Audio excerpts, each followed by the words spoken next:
Burning out of control, wildfires cost lives, property, and taxpayers money. In the 2016 July-August issue of American Scientist, read how misconceptions about forest fire prevention get in the way of policies that would better protect people and their homes. Also in this issue, how do a series of precisely timed interventions lead to the growth of a garden of complex, three-dimensional microscale structures? Designers envisioning the future have not always been able to foretell advances in automotive and motorway technology, not by a long shot. Exult in natural history with G. Evelyn Hutchinson, the ecologist most remembered for bringing experimental work to a largely observational field.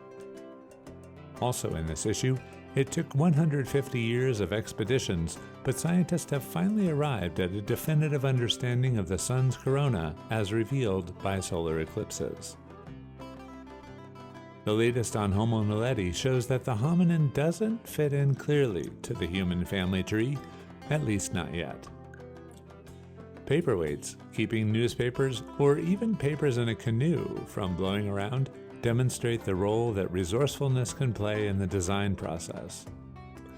And read a perspective and public confession of misdeeds against nature, which can inspire environmental awareness, commitment, and action. Also in this issue, to understand how fuel burns in the diesel engine takes chemistry knowledge and supercomputing muscle. Reducing vehicle emissions, however, requires a number of different technologies.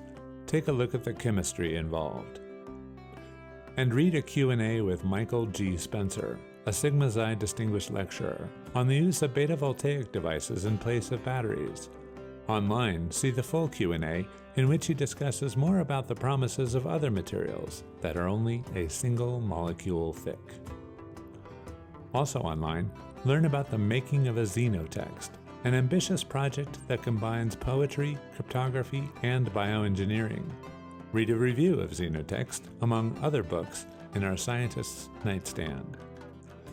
You'll find our magazine on newsstands and all of our offerings online at americanscientist.org, where you can, of course, subscribe.